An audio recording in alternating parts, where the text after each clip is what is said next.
Christian Imes, and this is Christian Imes from Animals in Denial. This is my tool of the week.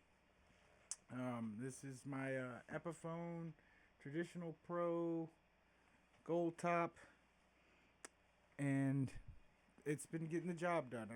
It's currently in E. It was in E flat. It was also in F. Like, I've just been tuning this thing in all kinds of tunings, but it's been getting the job done. It's to me like unfinished neck, a little bit of finish to it. I mean, you've seen these. Looks like it's set neck or neck through one or the other. Grover tuners. Can't complain. They hold tune. You also got the push-pull pot deal, so you can, turn it into a single coil. Now,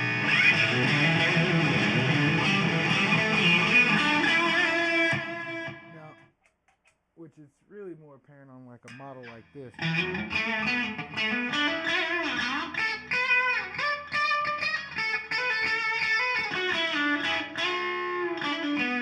And then when we push it in,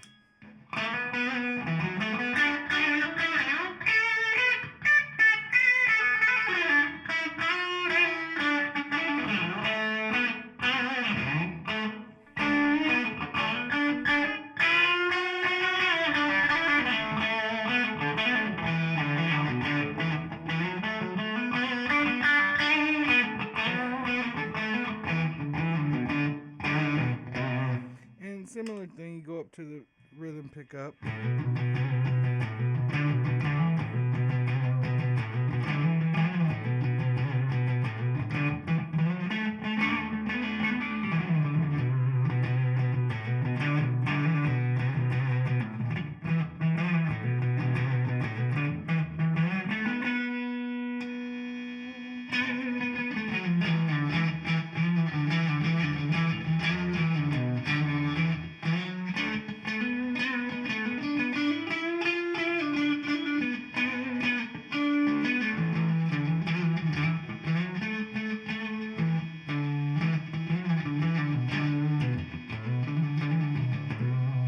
Yeah, like that's with the pulled out, push back in, typical Les Pauli sound. Now it kind of stratty sound,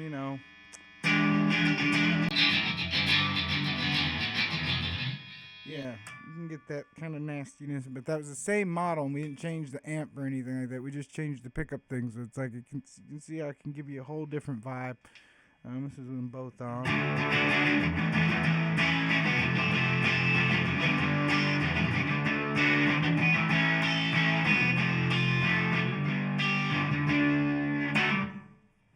Yeah, that's with them both on. And kind of get some kooky stuff with.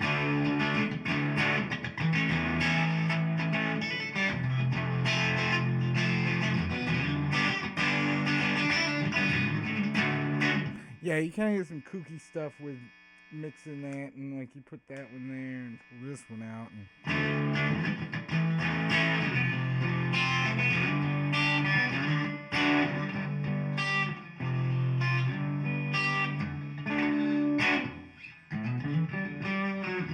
Okay, but yeah, anyway, you kind of get the point. I haven't specifically been using this guitar with this amp combination. I've actually been using it with my multi-rig, which I'm going to do a video about that soon. I have this weird configuration when I'm recording guitars. I'm using a combination of mostly modeling amps and software. I don't use any tube amps, and I haven't recorded any guitars the old-fashioned way for a while with just using a mic in front of an amp. But there's a way that I've been doing it, and I'll get into that more in another video. But it's using, it's basically I'm running an ABC pedal into interfaces, and so I'm getting from amps, combination of modeling amps and software. So I'm recording 3 guitar tracks, 3 different amps at the same time. It's awesome when you get it all done. But anyway, yeah, like it's thing, and I mean like with a different. I mean, it really changes with the model and stuff, but like, here's something.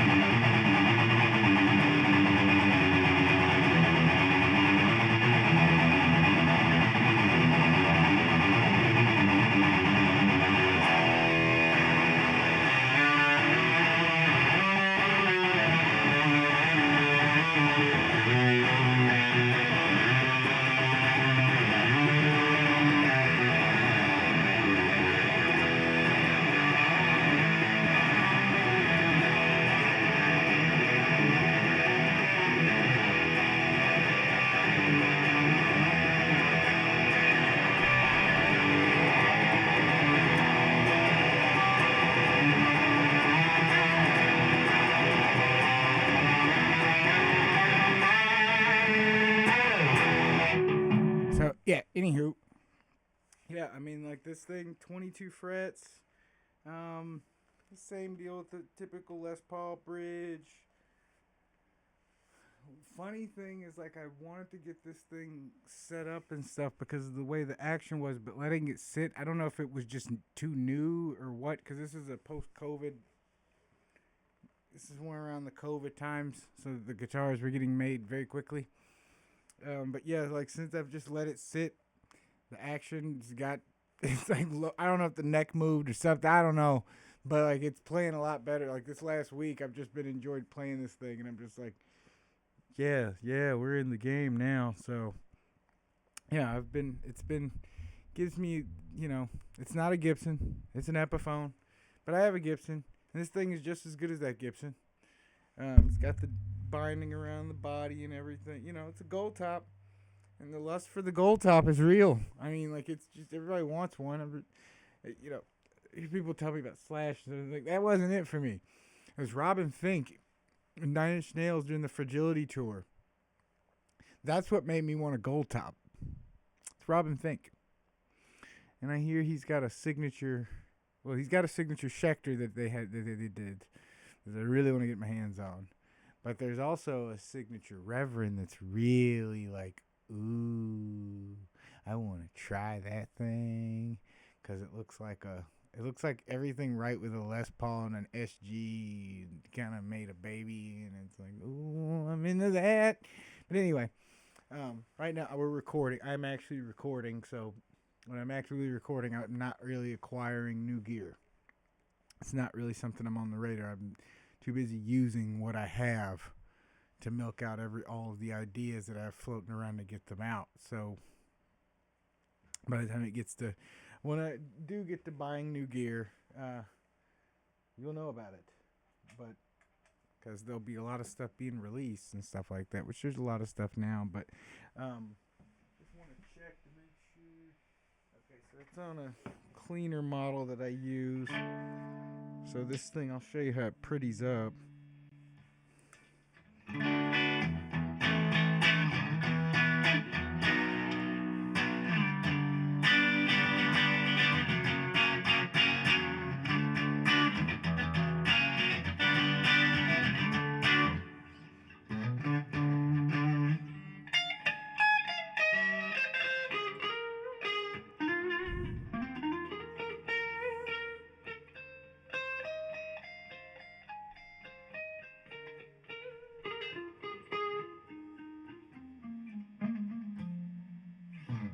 Yeah, that's kind of what I mean. Like, it's like I don't really like as much as it's a Les Paul thing. A lot of things, what I'm doing with this thing, are a lot of leady parts and stuff like that, and kind of big chunky things and stuff mostly. But like with when you start to record this thing, and like with the way that it's like my clean sound ends up being like, I'll show you. I'm gonna do a video on this stuff.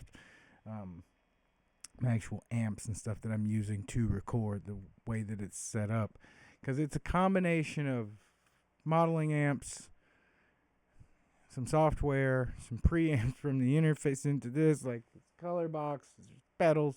I'll also show you my pedal board because I do use pedals, guitar pedals. I have some boxes there that you can see there, over there. But yeah, I've got all those pedals actually in use. And that's a different board too. But it's not many. There's not many. I think there's actually only 3 effects pedals that are down there. But there's stuff that like I just don't feel like the modeling amps do the way that I like it, the way that I know the pedal does it and works. You know, I've got specific wah, specific fuzz, specific distortion that, you know, people's mileage may vary, but like it all works to this combination. That's what I'm all about, is like building the sound you want to build, whatever your taste, whatever fits your taste and fancy. But yeah, this is it's got the trapezoidal inlays and everything. So it's all pretty and stuff. And I mean, it really, like, my lighting could be better, but like the paint job on this thing is really good. Like, I really like these Tradition Pros for what you pay for them. You know, you're getting all of the Gibson stuff. Like, I really 10 out of 10 too. Like, on the way the neck feels, I've picked up Gibsons that the binding doesn't feel like the frets. They're so, like, we could pull straight up Philip McKnight sock test on this thing, and this would pass. Like, I you know, if I had one, I would. But like, I'm serious. Like, it really is good. Like, Epiphone makes really good shit. Really good quality stuff. I'm really happy that I got my hands on this thing. And this was one from the wall. I played this from the wall. And like I said, in the store, played freaking amazing. I got it home and I didn't play it for a couple of days. Well, I played it the first day and then I let it sit a couple of days. And then like changed the strings from 9s to 10s and it was funny. And that truss rod tweaked a little bit and then that kind of fixed it. But then like there's weird humidity issues that I've never had since I've moved to Spartanburg with guitars. Like, I've never had a neck move from humidity. Asheville was just, you don't have this. Like, this didn't happen. That's why. It's like, it was like, I remember when, like, you know, Jeremy told me, he's like, yeah, the neck moved. He's like, no, I'm like, it can do that? It's wood. But it's already cut. I don't understand. Anyway, on that bombshell, we'll see you next time. Thank you. Sign up for our mailing list at animalsindenial.com. We have new singles coming out, new videos. There's all kinds of stuff that's in the works. Some deep dive. There's a lot of stuff coming. Anyway, thank you. See you next time.